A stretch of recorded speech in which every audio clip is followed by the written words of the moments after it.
to the channel. What's going on, everybody? Y'all can see all these cars in this shop. I'm at the dealership today. It's a beautiful day in the A. All right, I'm going to get I think this is 2011, 2012 Grand Cherokee. The complaint is smoke, steam in the inside. Y'all know what that can mean. Plus, the AC is not working. Here's the car. This is 2011, I think. Grand Cherokee. Like I say, plus the AC don't work.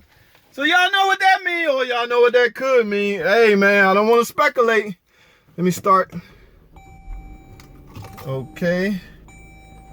Let's get the I don't know if y'all can see. Let's get the AC. Well, what do I want? Remember y'all, max AC you want the recirc on. Okay, and let's put it at the lowest temperature possible. Both sides, the dual side setup. And ladies and gentlemen, it's not cold. Now I don't see any steam. That could be because it has no Freon in it right now. So what I got to do on a situation like this, because I don't want this video to be long, is ooh, it's a little mist coming out. Y'all know where this is going. Most of you autos, even you do-it-yourself guys. What I have to do, what we do here at the dealer, we sell what we call AC system service. Okay, in that, all we do, the parts we're allowed to get is 1 pound of Freon. This is R134, by the way, and a little bottle of AC dye.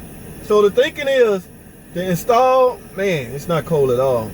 I assume it's low on Freon, and because she complained about steam in the inside, I assume the evaporator is leaking, but I don't go off assumption.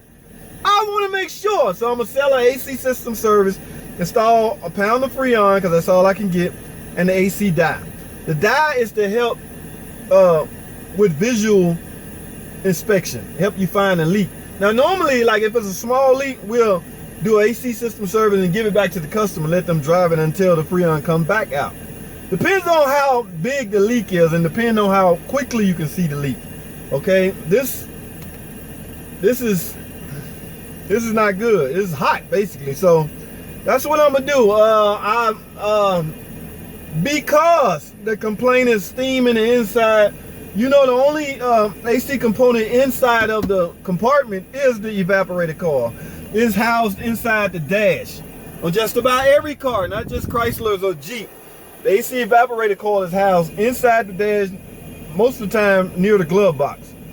But again, I want to verify, I want to make sure 100% that's the problem, because the AC repair job or evaporator replacement job is a huge job. All of this got to come off, people.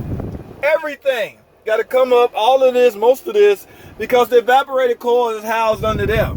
So in order to gain access to it, the whole instrument cluster, instrument panel has to come out. All right, so I guess the moral of the story, or the main topic of the main focus of the video, is when you have a system with no Freon in it, you have to put some Freon back in it naturally, and I suggest you go in with some dye. If your Freon is not already equipped with dye, the new Freon has dye built into it, so there's no need to install dye. Now I did a video on how you can get dye into the system the not so professional way that works. It's all that matters, that it works. All right, so let me get out of here, man. Ooh, 4 minutes long. Let me end this video. Thanks for watching. AC system service, baby. We're gonna get this AC back cold. Thanks for watching. Comment, subscribe, and I'll see y'all in the next video.